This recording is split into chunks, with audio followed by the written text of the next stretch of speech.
Y ahora, por último, te queremos enseñar cómo leer y entender tu factura de Aerocaf International, o en este caso, el recibo de almacén de tu envío, de manera completa, con la finalidad de que puedas entender lo que se te está cobrando de manera certera y también tengas cómo comprobar con la mercancía que recibas en Venezuela, Colombia, Argentina o cualquiera sea el destino al que hayas enviado desde Estados Unidos con Aerocaf International. Entonces, vamos a prestar bastante atención a esto, que es muy importante. Por acá tengo una tableta, del lado izquierdo tenemos el recibo de almacén, que ya te indicamos cómo obtenerlo de dos maneras diferentes justo anteriormente a esta parte. Y de este lado derecho también tenemos una pequeña pizarra en blanco para graficar a medida de que lo vayamos necesitando para la explicación de este video. Así que vamos a ver qué contiene este recibo de almacén.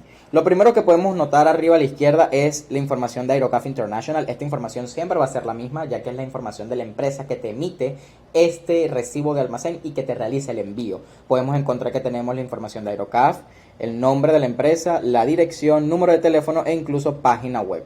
Entonces es un poco obvia la información, pero es importante igualmente destacarla. Del lado derecho, superior derecho, podremos encontrar que tenemos un número bien particular, en este caso 106183. Este es el número de envío de tu paquete. ¿Ok? Con este número vas a poder identificar las etiquetas amarillas que vendrán pegadas a tus paquetes al momento de recibirlos en Venezuela. Pero ¿qué sucede? Que este número está estrechamente relacionado con la cantidad de cajas para tu envío. En este caso, este envío solamente tuvo una caja. Hay una sola caja que se reempacó o que se realizó el envío, así que solamente en la primera caja vas a ver una etiqueta amarilla que diga 106183, pero en la parte inferior podrás encontrar una leyenda que diga cuál es el número de la caja, que en este caso es 1 sobre 1, porque solamente hay una caja. Pero en caso de que haya más de una caja, veremos que en el recibo tendremos información como 1 sobre 2, 2 sobre 2, o por ejemplo, si tenemos más de 3 cajas, podemos ver que la primera caja sería 1 sobre 3. Lo importante también es entender que cada caja de esta tendrá una fila diferente en el recibo, con las dimensiones, con el número de seguimiento, con el peso, dimensiones y todo lo relacionado a ese paquete.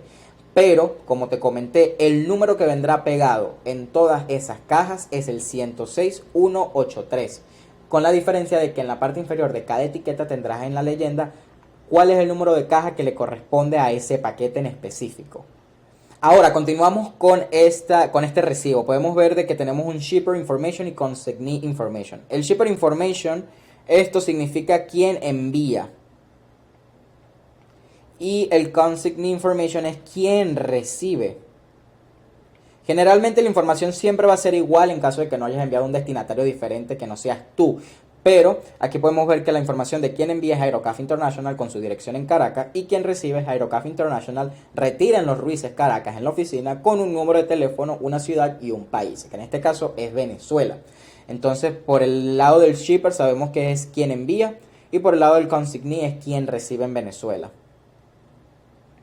Ahora, muy importante, podremos ver que en esta parte de acá vemos el tipo de envío, que en este caso es aéreo, y el número de casillero de este envío, que es el 915-694.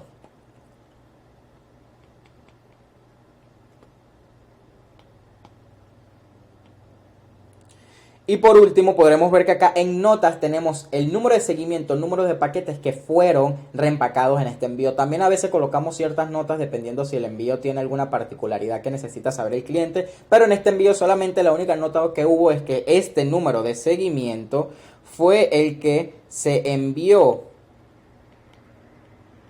hacia Venezuela en este caso. Ahora sí vamos con la parte más importante de todo el recibo, y es entender lo que se nos está cobrando. Así que lo primero que tenemos que entender es que en Estados Unidos, todos los envíos que salgan de Estados Unidos se miden y se pesan con las libras o libras volumétricas y con las pulgadas. A diferencia de países de Latinoamérica, donde utilizamos los kilogramos y utilizamos los centímetros. Entonces cualquier número que tú veas en este recibo tienes que convertirlo a libras o tienes que convertirlo a pulgadas utilizando el buscador de Google o buscando la fórmula con la que puedas hacer esta conversión. Pero es muy importante que entiendas que todos los envíos que salgan de este país, de Estados Unidos, se utilizan las libras y las pulgadas, a diferencia de los sistemas de mediciones que ya conocemos en nuestros países de Latinoamérica. Entonces por esta parte podremos ver que tenemos las dimensiones, que son 27 por 16 por 17 pulgadas, el número de tracking, que en este caso son los números de seguimiento que estamos enviando, y la descripción de ese número de seguimiento. Y ahora, esta es como la parte más confusa, pero realmente no lo es tanto. Yo siempre doy este ejercicio, el cual debemos aplicar todos, y es omitir estas dos columnas que tenemos. ¿Por qué? Porque, ¿qué sucede? Nosotros en este recibo se nos muestran tres valores importantes. El peso en libras, peso neto de la caja en libras, el peso volumétrico en libras, que es una manera de medir si el volumen de la caja es mayor al peso neto. Y por último, la cantidad en pies cúbicos para este envío. Tenemos que entender también que los envíos aéreos se cobran por libras y los envíos marítimos se cobran por pies cúbicos. ¿Ok? Muy importante. ¿Por qué? Porque si tenemos un envío aéreo, obviamente no vamos a estar viendo la información de los pies cúbicos. Vamos a estar viendo la información del peso neto en libras y del peso volumétrico. Entonces, en un envío aéreo, si el peso volumétrico es mayor al peso neto de la caja, el peso neto es cuando lo colocamos en una balanza y obtenemos un peso. El peso volumétrico es el que utilizamos con las dimensiones para ver si es mayor. En este caso, ya te voy a decir cómo calcular ambos, pero no te preocupes. Pero lo importante de este caso es que sabemos que el peso volumétrico es el que se va a cobrar en este envío. En la factura se nos va a cobrar 44,24 libras. Porque esto es mayor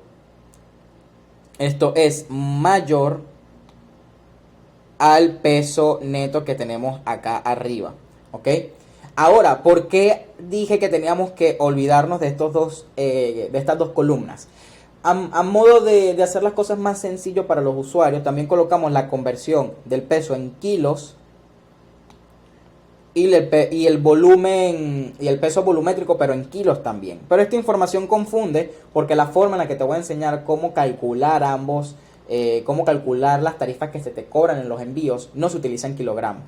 Entonces, por eso es que yo digo que debemos omitir esta parte. Si lo quieres tener como referencia para saber cuánto pesó en kilos, pues adelante, pero esta parte es completamente innecesaria, ya que solamente tenemos que estar enfocándonos en las libras volumétricas y los pies cúbicos dependiendo del tipo de envío.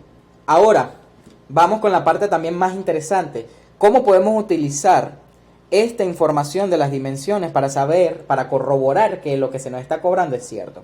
Si nosotros multiplicamos 27 por 16 por 17, nos va a dar 7.344. Este número tenemos que dividirlo entre 1.728 para obtener la cantidad de pies cúbicos que le corresponde a este envío. Entonces, si nosotros dividimos entre 1.728, nos va a dar que este envío le corresponde 4.25 pies cúbicos. Y si nosotros chequeamos aquí la factura, este es efectivamente lo que se nos está cobrando. Entonces ya sabes, hay que multiplicar para obtener los pies cúbicos las dimensiones entre 1.728.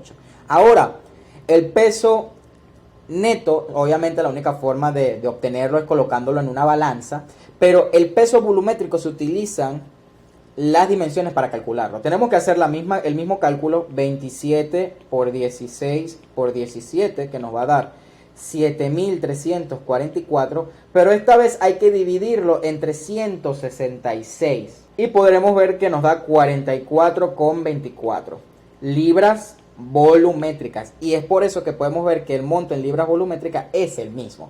Entonces, de esta manera tú puedes corroborar de que lo que está en este recibo es correcto y es lo que se te está cobrando. Cuando recibas tu caja en Venezuela, puedas realizar incluso las mismas dimensiones y el mismo peso que hicimos aquí en Miami para asegurarte de que tu carga es la que se está cobrando. Entonces, ya sabemos que para los envíos aéreos se nos va a cobrar el monto mayor entre estos dos, y para los envíos marítimos se nos va a cobrar única y exclusivamente este monto en pies cúbicos.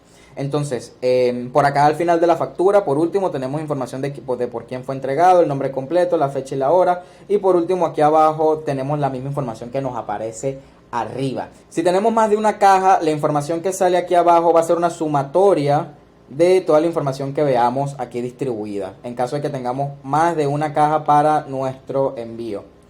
Eso es una información muy importante que tenemos que tener en cuenta. Y con esto pues finalizamos el video tutorial de cómo leer y entender tu factura de una manera completa. Espero te haya servido. Quédate con nosotros para enseñarte más videos.